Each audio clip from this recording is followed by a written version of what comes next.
Welcome to the Remnant by Reclaim 611 podcast. I'm Paula, And I'm Carrie. and we are happy to be back in the studio together That's once again. right. I missed you last episode. I know. I missed you too. Okay, it feels good to be missed. May was Mental Health Awareness Month, and you are hearing this episode in June, but there's never too much mental health awareness, right?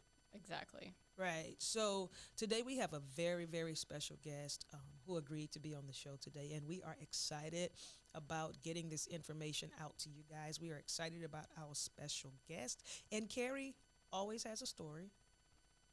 That's true.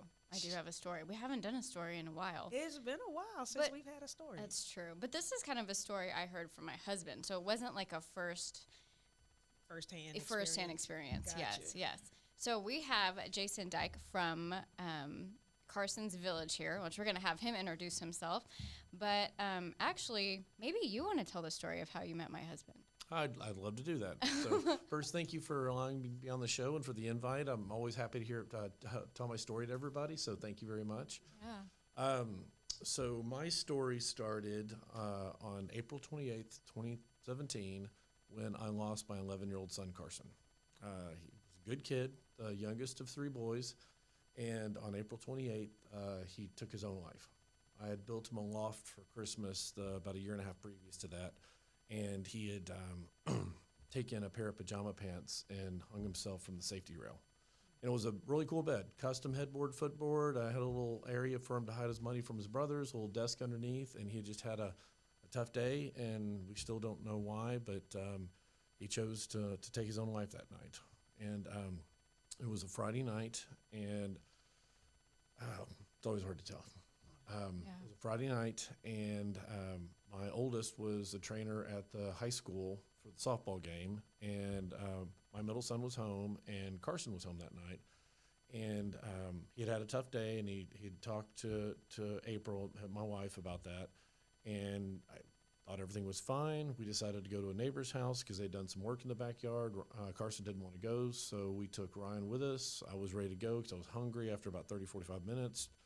She said, go get Carson, and I went back to get Carson with Ryan. I went upstairs, and I found him. And I pulled him down and tried to give him CPR. My middle son had to call 911. Ambulances came, and they took him to Medical City, Las Colinas, which is where Ryan works in the emergency ER services. And they pronounced him dead that night. And the staff was wonderful. They helped us out. And as I was signing him out, I asked for some information on what to do. And they said, well, if you find a funeral home, they'll walk you through the process. And so I left that night with my wife and two boys and didn't know what to do. So I called my family, I called her family, and I called our bus family. And I called our bus family because we own a Texas A&M shuttle bus with 5 other families. Okay. It's a 37-foot long, 46-passenger bus that we ripped all the seats out, and we fixed up the inside, and we use it for tailgating at A&M football games.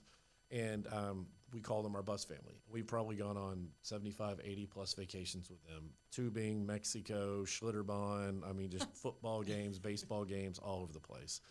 And they came into town, and they took care of us. They helped us walk through the whole process. They helped us get organized. One of our friends went to the funeral home with us to make sure that we were making the right decisions. And at one point, the funeral home tried to sell us this $800 array of flowers to go on top of the casket. And I remember thinking, I need to buy those flowers because I don't want someone to think I didn't love my son. And my friend said, nope, we're not going to do that. We're going to put an A&M flag on the casket instead. And so that meant more to me than a bunch of dumb flowers ever would have.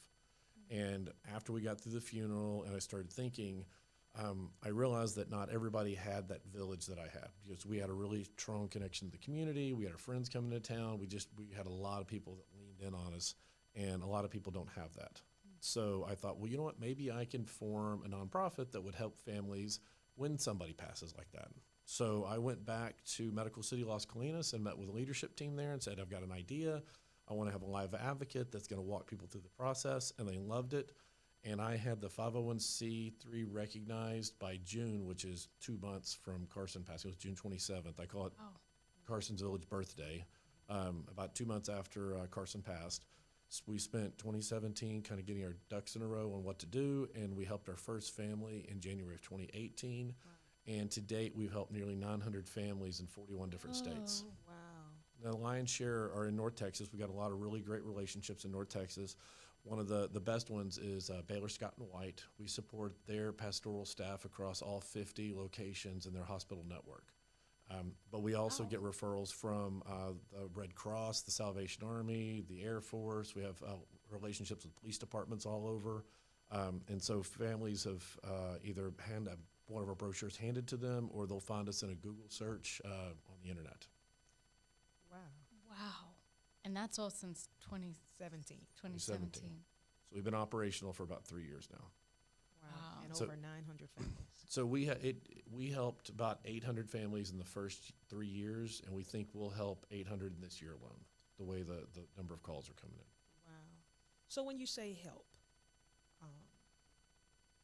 what do you all do to help the family? Since basically there was no guidance or anything for you all when it happened to you. So what came to your mind? What did you say? What do families need help with when they are dealing with a situation where a child commits suicide or? Well, so first off, although Carson took his own life, we help families in any situation. Okay. So it's anybody, the old, young, it's one of those things where everything's great at 8 in the morning, and you get that phone call at 10:30, and your world's upside down, and you don't know where to start. Okay. So what we do is we help families navigate that journey. There's so many decisions that have to be made, and they don't know what to do, where to go, where to start. And so what happens is they call in and we have a toll-free number they can call into, and the toll-free number is 877. And have you ever heard the joke, why 6 is scared of 7? No. 789. Yes. So I used to tell that joke all the time to the kids, and they hated it. But you know what? Dad wins because now it's in the toll-free number. So it's 877-789-0722, and 0722 is Carson's birthday. So it's a very special number. Oh, that is really special. So families will call that number. They'll get our call answering service. We'll get an advocate assigned to them. An advocate will call them, and they'll start walking them through the process. So first thing we do, we talk to them about, what their plans are. Do they want to go to a funeral home? Do they want a cremation or burial? What can they afford? Because we're not funded to pay for funerals, but we help them through their network and our network find resources to help them with the expenses if we can. Each situation's a little different, but we try to do the best we can. And so we help them find a funeral home that meets their emotional and financial needs. We walk them through the process. We put together a fundraising page if that's what they need. We get them resources. And between passing and the funeral, it's very operational. And so it's just a lot of check the box, right? Found the funeral home. How are you going to do this? How are you going to do that? What's going to happen? And then after that's all done, we make sure they're taken care of. And then we kind of close out that first phase. We call that direct support. And then we move into what we call our continuing support, which lasts up to a year. So every family gets contacted within 30 days just to see how they're doing, make sure they're healing in a healthy way, because that's about the time that, relatives leave town, neighbors kind of go back to their own life. And, that was one of the things that was very tough for me, because I looked at all my neighbors coming down, and they're very sad and very helpful, but they got to leave and go back to their families. Right. And I never got to go back to my family. And so it was very, very tough. And so we contact the families 30 days after just to see how they're doing. Hopefully it's all good. It's tough, but I'm figuring it out. I'm getting back to work. And so we put them on a 90-day callback, and we call them back every 90 days for a year just to make sure they're getting past anniversaries, getting past holidays, they're doing well. But occasionally a family, says, the contact we have says, I'm struggling. I can't get out of bed. I'm maybe having thoughts of self-harm. I'm depressed. I'm whatever. And so we help them find resources. Either that's through maybe a group support opportunity in the area. Maybe it's one-on-one counseling where we help them maybe vet the counselor that they're going to. But we help them get whatever resource they need to make sure that they can get to that new normal. Wow. That's very comprehensive. That's what I really love about it, because not only the acute time where it's just the unimaginable has happened and the trauma from that, and to get past that and to recognize that then you're having to go through all the firsts and being their support for all the first Christmases, the birthdays, all of those dates. So, I mean, I think it's amazing that you did all of this in the first year. Yeah. Well, it's evolved. It's evolved. Originally it was just going to be the passing to the funeral. And then I would, after the funeral's over, it was like, goodbye. And I'm like, well, that doesn't feel right. So we need to do this continuing support. And then we, did that. Then we started talking about, well, we need to help them with some counseling options. So we actually are rolling out a pilot program this summer for group support. So we're going to start it in June, have a 6-week program for families that have been through the Carson's Village process and see if they need help with grief support. Informally in the past, we have connected families to each other that have had a similar loss. Oh. So if there's a mom that had a miscarriage, we've connected her to another mom that's had a miscarriage, or a father that had a suicide to another father who's had a suicide, because somebody can be sympathetic, but unless you've really been there and understand the feelings, it's really hard to make that connection. And especially for suicide, it's a very shameful thing. And a lot of parents don't want to talk about it, but if you can connect them to somebody else that's been through it, it opens up. And because we get connected through police departments and hospitals within the first, 24 hours, sometimes it's hours, minutes. I've had people call me where their loved one is still in the house and they're waiting for them to be picked up. So we get connected really quick. And so because of that, we've informally been able to pair up people in our peer-to-peer program. We're calling it the Village. But we didn't do it formally. So now we're kind of pausing that. We're going to create a training program. We're going to make sure, we do background checks and make sure the people that are going through the process understand, the weight of what they're doing, and they've got the proper training and know what to do. And then we'll roll that program out officially in the fall. So we'll have the peer-to-peer support. We'll have the group support.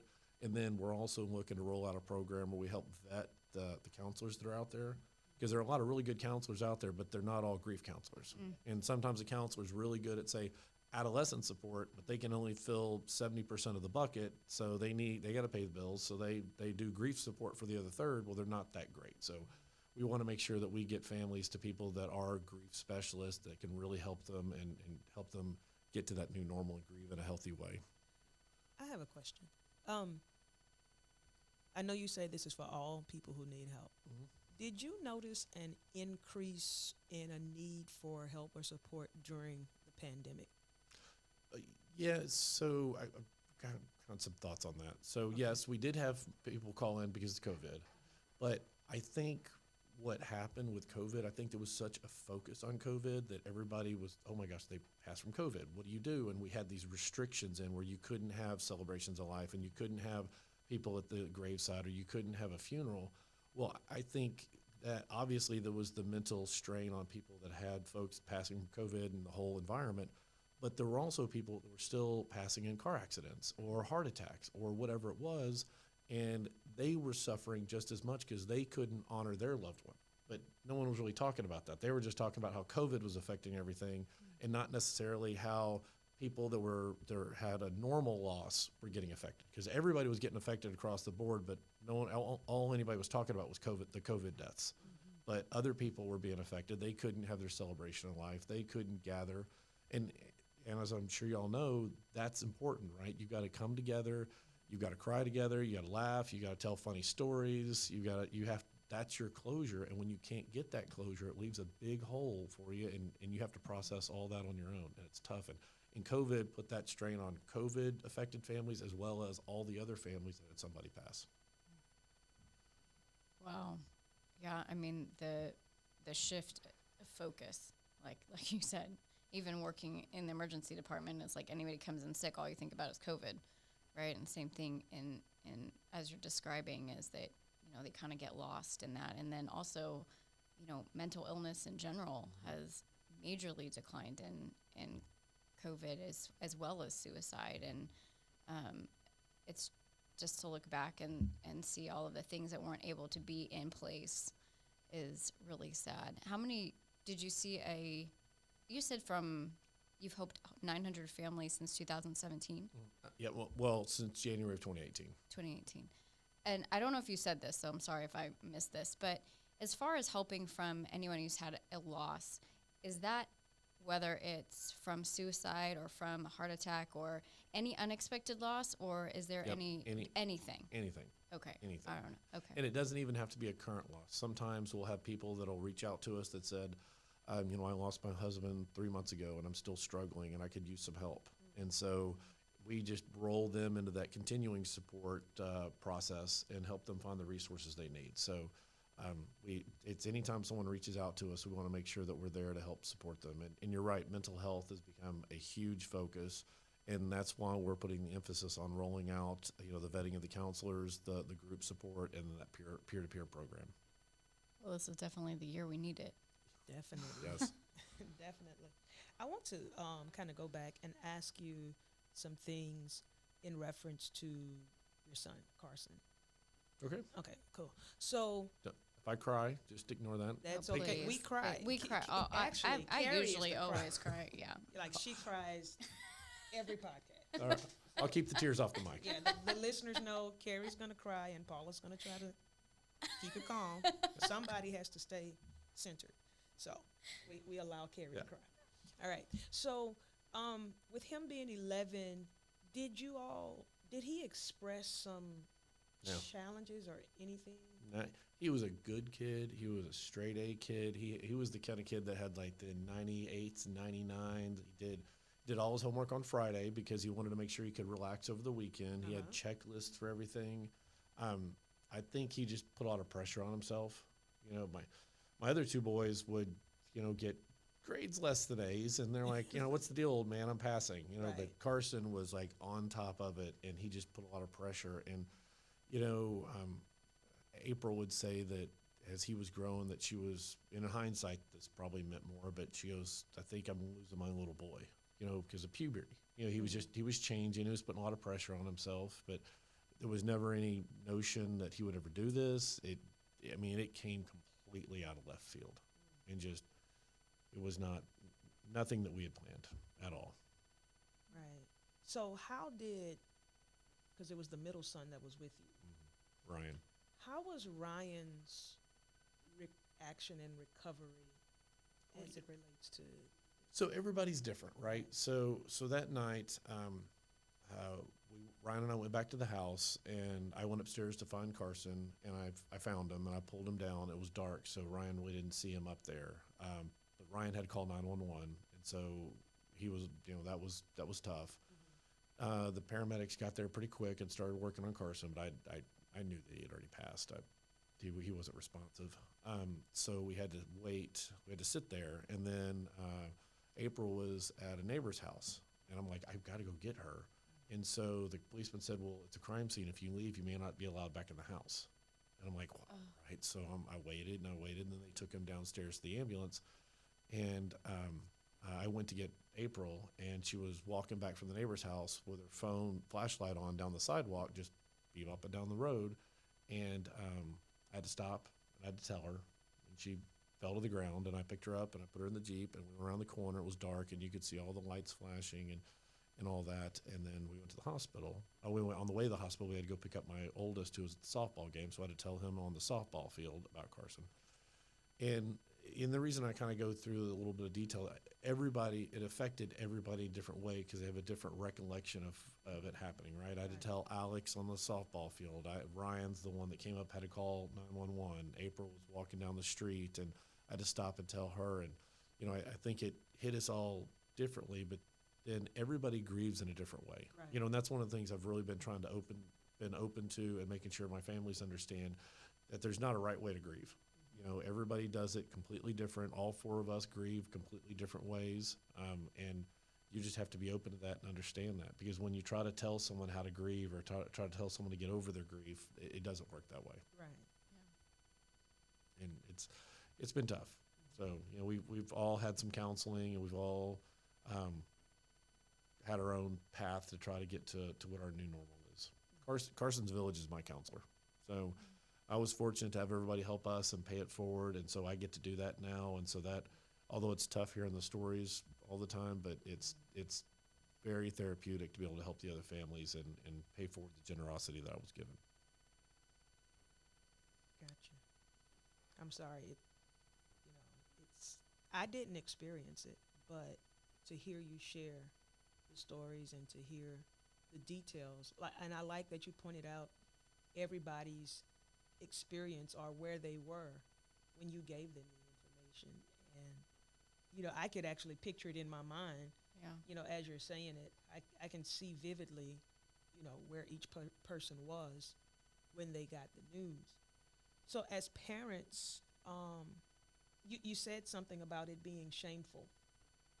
It is for me. It's not, but that's not the same for everybody. Being a parent and losing a child. I mean, to suicide, it can be very shameful, and people don't understand necessarily what happens. Probably 6 months after it happened, I don't know if you remember, I went to the hospital, and they filmed. I think it was one of the local affiliates came out and filmed a story about us. And it was a 3-minute story, and it was really good, and kind of talked about Carson's Village and how great the hospital was. Well, that story there was somebody on a radio station saw the 3-minute clip and turned it into a 30-minute kind of segment. Well, there was a 15-minute break in the middle, and so the first 15 minutes he was ramping it up, going, why would a boy like that commit suicide? What kind of household did he live in? What were his parents like? What did they do to? I mean, just horribly, horribly ramped it up. And then because he wanted everybody to come back after the break, and then after the break he came back, and to his credit, he de-escalated it down, but it was horrible. And I guess the reason I mention this is because everybody doesn't know the facts, and when you talk about parents and suicide and the grief they feel for something like that, you don't know the circumstances, you don't know what's there, you make assumptions, and everything's different. And I'm at peace with what happened. I tell people a lot that there are two things. It's the why and the what. And the why is, why did he do it? And in my mind, I feel like, he didn't have that firewall to keep him from going there. I think at some point, everybody in their life has got a thought that says, oh my gosh, I'd be better if I wasn't here. Just you're sad or something. But a healthy brain's got this firewall where it's like, cut it out. You're not doing anything. Just suck it up and move on. Well, I don't think he had that firewall, and I think he decided to act on his thoughts, and that was the result. So I'm okay with the why. It's the what. It's the missing weddings and grandkids and daughter-in-law and vacations and all those memories that I got cheated out of. And you wrap that in there with him choosing to do that, and the shame and the guilt that a lot of people have, because it wasn't cancer, it wasn't something that, it was in his body, it wasn't a freak car accident, it was by his own hand. And that makes it tough, because he chose to leave us, and it makes it tough. And there is a lot of shame and guilt around that. And that's why we're creating that peer-to-peer program, so that we can give families an opportunity to talk to someone that's been through that. Because my experience with suicide, and then you have maybe a mom's experience with a miscarriage, or you've got a wife who lost a husband, and now she's got to go lay down in that bed all alone by herself at night because her life partner's gone. I mean, who do you talk to about that? How do you be strong in front of your kids? So by making those connections and giving them an opportunity for that peer-to-peer support, I think it could really help them process, that loss. Yeah. Yeah. Thank you for sharing that with us, because I really did want to try to have a better understanding for myself as well as the listeners about the shame associated with it, about what parents actually feel, and do they internalize, or do they go through a period of blaming themselves or saying, if I was there, maybe this wouldn't have happened, or if I had paid attention to this would not have happened. But to hear you say that he was a straight A student, he was an overachiever, he was. But that's a dangerous game to play. What if? Mm-hmm. Exactly. That night, when we left and went to the neighbor's house, I left something at my house, and I thought, oh, I need to go back and get it. And I'm like, you know what? It's fine. I'll be home in 30 minutes, and then I'll pick it up, and then we'll go. And I often think, what if I'd come back? Would I have found him early and saved him? would I have found him midstream and pulled him down, and then instead of the downstairs being a spare bedroom, that's a hospital room because he's brain dead? I mean, what would have happened? You know, you can try to play those scenarios through, and sometimes they're good scenarios, and sometimes they're bad. But all that's going to do is run you in circles. You're going to end up right back where you started, and it's tough to do that to yourself. Yeah. That's really good advice. Right back where you started, but still with the same result. Yep. That you can't change. Yeah. You can't change it. Wow. I just so appreciate your transparency. Yeah. I mean, you and your family just so brave to do what you're doing, you know? And you said, I think at some level, Carson's Village is your therapy. Did you say that? Oh, yeah. Because you started this right after his passing, and which is really incredible, you know, that you had this mission and you saw how you could help others right away, and that has been your therapy through this, and how you all have been coping different ways, and you grieve different ways. And for you and your wife, this has really meant a lot and really helped you through that. Mm-hmm. I don't know, I forgot what I was going to ask. I had a question there. It was going somewhere. It's okay, Kay. It's okay. I know. It's kind of it's a big subject, you know. You're kind of just going through as a parent, you know, what that's like, the what ifs, you know. My kid like falls and bonks his head all the time, and I'm like, after the third or fourth time with the bruise on the same spot, you're like, well, what if I had done this, or what if I moved that chair, or what if I had, you know, paid more attention, I was in the room, and just thinking, and then this unimaginable tragedy and all of the what ifs. Yeah. And could become a definite spiral downward. And this support that you guys have is so incredible, because that's exactly what people need. They need that community of those who have been through it, that can encourage them, can cry with them, can grieve with them, all of the things, and tell them, you know, this is normal. Yep. This stage of where you're at is normal. And we've talked about that with some of our survivors that we've talked with recently, that you really you don't have to tell the details when you're with somebody who's been through the same thing. They understand what you're feeling and what Right. you're doing. And you know, and that's important that they can have those connections, which is why we roll that program out. But it's, you know, at the end of the day, you know, you talk about starting this. It was a way for me not to completely have to bury Carson. You know, by doing this, Carson's alive. I've got a logo with his little red hair on there. I get to talk about him. I get to people get to know who he was, and hopefully his name will live on far past mine. But it's a little bit of my therapy and how I deal with it, because I get to do all this in his name. I was just going to ask you. I mean, you kind of explained it, but maybe you can add something to it. How are you strengthened through this?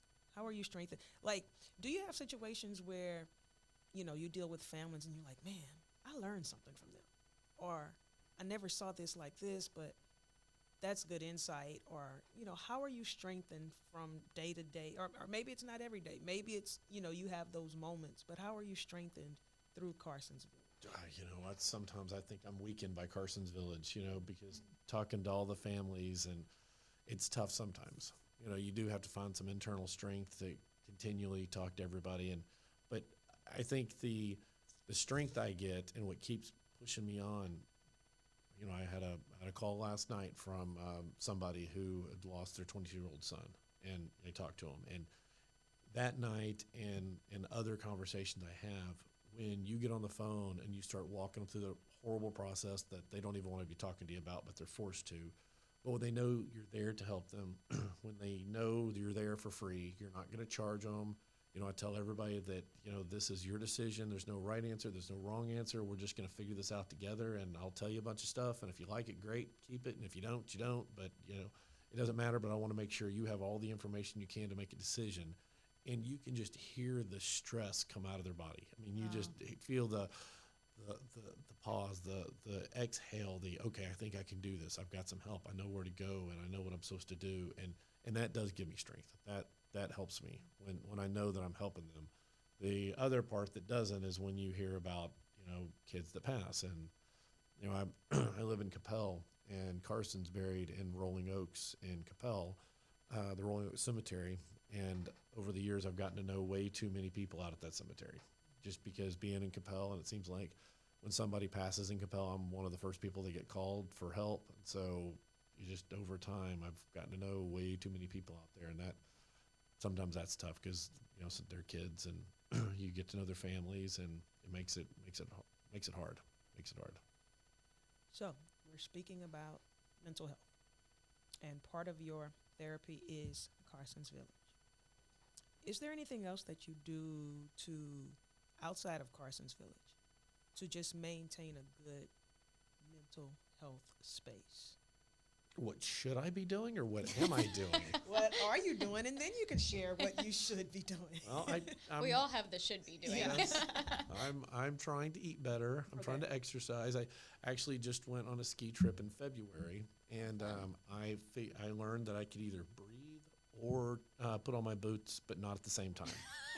Because to bend over and put my boots on took a lot out of me. So after that, I'm like, okay, you got to lose some weight, dude. You got to lose some weight. You can't do this because you shouldn't have to just and then go down and try to put your boots on really quick. And so I've been trying to jog a little bit. I've been trying to eat better and take care of myself. But it's tough. It's tough because there's all the families you're supporting. You want to give 100% to them, but one of the things that does make me feel better, we have, this year we're having our 4th annual golf tournament on September 17th. And in the past, families have started coming to the golf tournament that we've supported. And so that means a whole lot to me too, because that means they're wanting to pay it forward. They're wanting to come support us. That gives me strength. That gives me something to do outside of the day-to-day Carson's Village operations, and that's kind of fun. So those are some events that I look forward to being a part of. Well, that's a literal village. They're all coming, right? They are. That's right. That's and I'm really looking forward to it. So yes, so a shameless plug for the Carson's Village Golf Tournament on September 17th. Go right ahead. Yeah. Anything Bear Creek else? West. You just let us know. It's on our website at carsonsvillage.org. Nice.